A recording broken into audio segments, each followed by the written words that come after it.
Paulo, me diz uma coisa. A gente está falando bastante de tudo que acontecia desse externo. E dentro? Como é que estava esse menino, esse adolescente? Dentro era um questionamento constante, né? Porque do externo tinha as informações e aí eu tinha que processá-las e ver de que maneira que eu ia me portar dali em diante. Mas interno, tiveram muitos momentos de pensamento. Eu comigo no meu quarto lá, escutando minha fita cassete lá, meu rock and roll, e me questionando como que ia ser minha vida, como que eu ia me virar, como que eu ia fazer para me colocar diante da sociedade, né, com aquilo ali que eu tinha, com aquilo ali que eu estava sentindo. Será que eu ia conseguir? Eu tinha, quer queira, quer não, eu já tinha ali uma responsabilidade ali de tentar quebrar uma barreira ali, até pelo que meus pais estavam me proporcionando. E como era a relação sua com seus pais, com relação a afeto, sentimentalidades? Ah, meus pais, nota 10, sabe?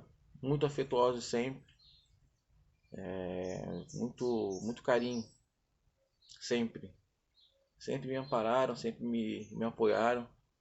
Eu na escola era uma criança levada também, Uhum. né? Reprovei de ano e aprontava, né? Aprontava aquela coisa da bagunça, mas a coisa saudável, né? Uhum. Nunca desrespeitei um professor. E meus professores, eu encontro eles, eles lembram de mim e me chamam pelo nome. Uhum. Hoje, professores de jardim, como há uns 5 anos atrás eu encontrei, professora do jardim, ela me viu e me chamou pelo nome. Porque eu estava passando na frente da escola e ela me abordou. Mas meus pais sempre muito afetuosos. Ter irmãos? Tenho 2 irmãos também por adoção. Os dois também. Também são mais novos. E como era essa relação com eles? Uma relação boa. E Qual a diferença também de idade entre eu vocês? tenho a Laura que tem 4 anos a menos que eu. E o Gabriel que são 12. O Gabriel é um temporão. Uhum. E todos de origens diferentes. A Laura também é do Rio, o Gabriel que é de Santa Catarina. Cada um com uma história diferente. E cada um reagindo a, por exemplo, a adoção de uma maneira diferente, né? Eles são negros? A Não. Laura sim, o Gabriel não, Sim. né? Então cada um com uma história diferente. Eu falo abertamente sobre o assunto, já participei de grupos de estudo Uhum. sobre adoção, já falei em seminários para muita gente sobre adoção na condição de filho, né?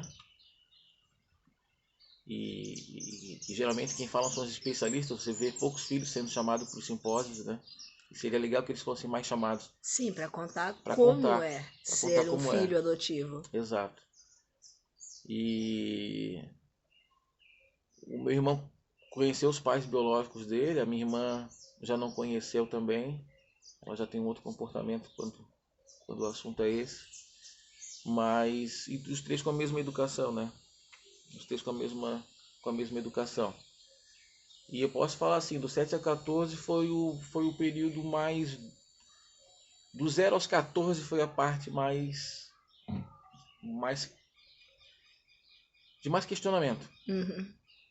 né? Uma fase de formação, uma fase interna assim mais dura para mim.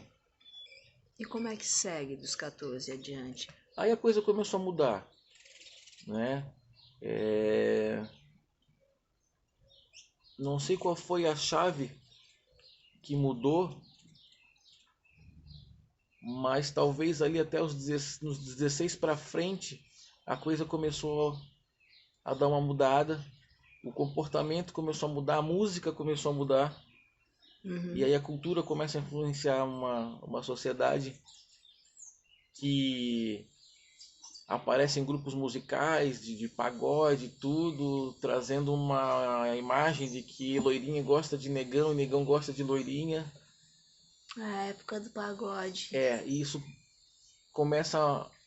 Tô falando do efeito que eu percebo, né? Sim, Não que tenha sim. sido isso para todo mundo, Sim, mas mas foi o eu momento notei em uma que o abertura. negro começou a ter uma popularização maior, a beleza negra. Começou a dar uma mudada ali, Uhum. eu percebi ali. E aí não sei se por uma questão de modismo, a coisa começou a mudar de alguma maneira, né? 17 para 18 anos eu fui pro exército, então passei um ano praticamente lá dentro, né? O exército eu não queria servir, mas acabei servindo e isso me serviu para um amadurecimento muito rápido no período de um ano ali dentro. Quais as principais lembranças que tu traz desse um ano de exército? Do exército, um senso de companheirismo muito grande, porque ele tá todo mundo no sufoco. E independente de cor, de tudo, um ajuda o outro. Ali é vida humana, ali não é cor. Ali todo mundo está nivelado por baixo, não importa se tu é filho de doutor, se tu é filho de quem quer que seja. Ali é todo mundo igual. O exército ele dá essa igualdade para todo mundo lá. Tá todo soldado, todo recruta está nivelado por baixo. Isso eu senti lá. E na hora do sufoco, das instruções, né, principalmente no período básico, que eles chamam de período de tirar o verniz, né, onde tem todas aquelas instruções, aqueles exercícios que todo mundo vê nos filmes, lá é um ajudando o outro. Então ali tu ganha uma casca ali, tu ganha uma força. E eu saí do exército, entrei para a faculdade. Nessa época meus pais tinham acabado de indo para Mato Grosso do Sul, morar lá. Cidade? Em Dourados. E nessa época eu passei no vestibular lá, na Universidade Pública, fui estudar Direito lá. E foi uma mudança de cultura também, total. Conheço muito bem essa mudança. Eu tinha aqui em Florianópolis praia, amigos, uma cultura musical também diferente. Várias tribos eu fazia parte e fui para Mato Grosso do Sul. Uma cultura totalmente diferente de música, comida, comportamento, pessoas. Do período que eu fiz o vestibular até o início das aulas foi um mês, 45 dias sem praticamente ter muitas conversas lá. Meu primeiro ano lá foi cruel, assim. Cruel porque eu queria muito voltar.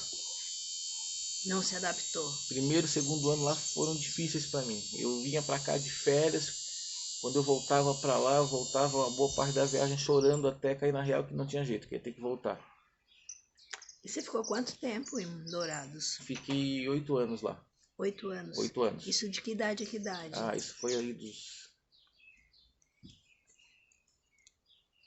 19 até quase 30.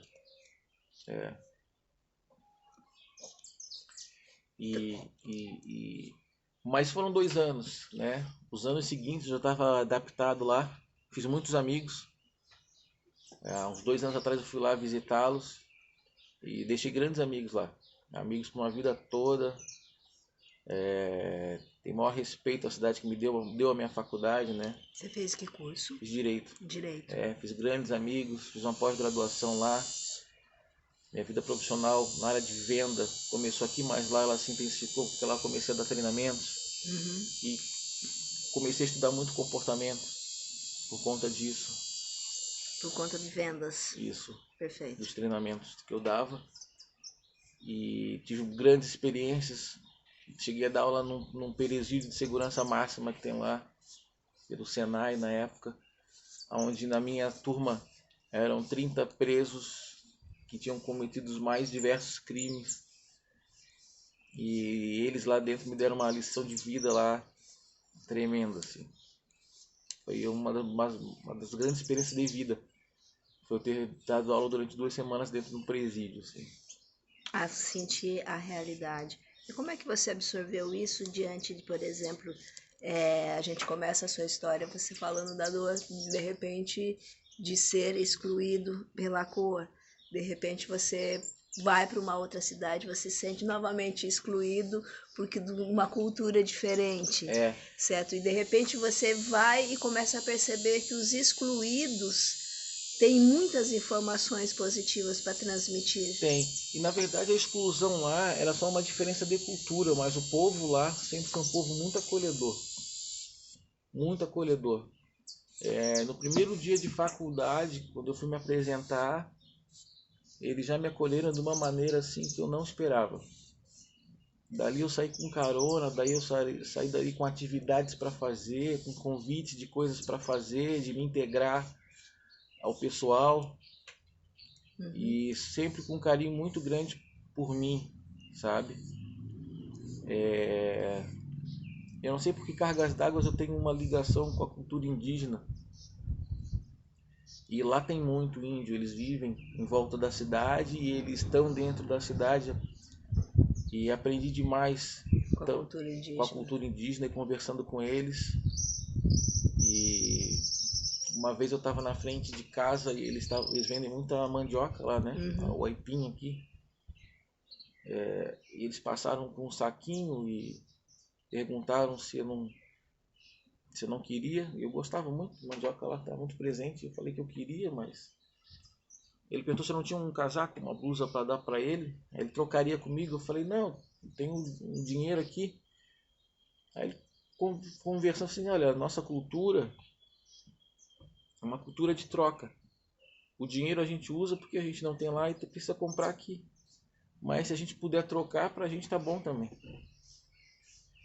Aí eu falei, pô, que legal, não sabia. Aí ele falou assim, tem muita coisa que vocês não sabem. Vocês chamam a gente de bugre. Mas bugre pra gente é um xingamento, é uma ofensa aos nossos antepassados. E vocês chamam bugre como para dar um sinônimo para os índios, né? Aí durante a faculdade, numa atividade lá de extensão, não era nem do curso de Direito, era de outro curso, de Letras, se eu não me engano, me chamaram para ir numa aldeia. Lá eu conhecia uma aldeia e passei 2 dias lá. Foi uma experiência tremenda também. Aí você vai juntando todas essas experiências, ter dado aula no presídio, ter o contato com o índio e da bagagem que tu já traz, tu vai transformando tudo isso numa casca, que é uma casca humanizadora. Passa a ter uma percepção diferente, e percepção diferente para tratar as pessoas também. Perfeito. E começar a ter uma percepção do que é valoroso na vida. O que é ser bem sucedido. É estar num sábado como esse que a gente está aqui, nesse cenário bonito aqui, podendo conversar. Ou é ter um monte de dinheiro, mas essa hora tá em casa com um MacBook aberto, vendo planilha, preocupado com o salário do funcionário. E tendo uma piscina lá fora que não aproveita, porque não tem nem tempo. Perfeito. Daqui eu vou sair, nós vamos terminar a nossa conversa e eu vou dar um mergulho. Eu vou passar o dia na praia. E no final do dia eu vou para casa cansado e satisfeito. Porque tive uma conversa bacana, uma troca legal e depois ainda fui... Você pode aproveitar os benefícios gratuitos que a natureza te dá. Exato. Eu entrei para o curso de Direito querendo ser juiz de Direito. Hoje eu não tenho nem vontade de passar por nenhuma cadeira da área jurídica. Com todo o respeito que eu devo. Sim. E só vou falar isso para não dizer o que eu penso da área. Sim, porque você aprendeu com a vida o sentido do humano. Exato. Não com as leis que os homens impuseram para o sentido humano. Para a padronização do sistema humano, né? E Paulo, como é que você chegou no ponto de, com todas essas percepções da sua vida, automaticamente as percepções lhe fizeram se transformar um ser humano melhor, mais em busca? E como é que você percebeu que mesmo diante de todas as suas, conhecimentos, encontros, ainda tinha alguma coisinha emaranhada que lhe faltava para ter uma vida mais plena? Olha, eu achava que eu tinha essa questão da adoção bem resolvida. E eu pensava o seguinte, eu tinha uma gratidão aos meus pais biológicos, sem vontade de conhecê-los, mas gostaria que de alguma forma eles soubessem que eu estou bem. Que a escolha que eles fizessem, não importa o motivo, tinha sido a escolha certa. E que eu estava na família que eu tinha que estar. Isso você tinha no seu íntimo? Tinha. E num dado momento, por alguns instantes eu tive uma curiosidade de saber se eu tinha alguém parecido comigo, se eu tinha algum irmão parecido, se eles sabiam que eu existia, se eles procuravam por mim. Eu tive essa curiosidade. E aí eu fui num centro espírita e alguém me falou assim: teu pai não está nesse plano, tua mãe está bem, e tu tem 2 irmãos que estão bem. E é só isso que tu precisa saber. O resto, deixa como tá. Tomei aquilo ali como um indicativo, uma mensagem. Falei, beleza. Fez sentido. Fez sentido, vou deixar como tá. E aí eu comecei mas aquilo ainda de vez em quando ainda vinha. E paralelo a isso, eu comecei a ter os primeiros contatos com a constelação familiar, de informações. E achei interessante. Me despertou a curiosidade. Participei uma vez de uma sessão em Balneário Camboriú, que eu não entendi muita coisa, mas a informação também não era muita. Passou, respeitei e no ano passado, numa conversa com a mãe do meu filho, que é minha ex-esposa, ela estava no processo de capacitação, não sei se é esse o nome que se dá, mas hoje ela é consteladora, mas ela vivia um processo, ela conversou comigo sobre o funcionamento e achou que seria interessante eu conhecer. E falou que ela não poderia, né, pela nossa Por fazer parte do relação, sistema, mas que seria interessante eu conhecer. Beleza, eu tomei essa informação, passou um tempo. E aí você escuta daqui ou dali as pessoas falando sobre isso. Tá, vou atrás de conhecer. E aí ela me indicou 3 pessoas para eu conversar. 3 consteladores diferentes. Eu conversei com os 3, achei legal, agradeci, mas ainda não deu o tchan.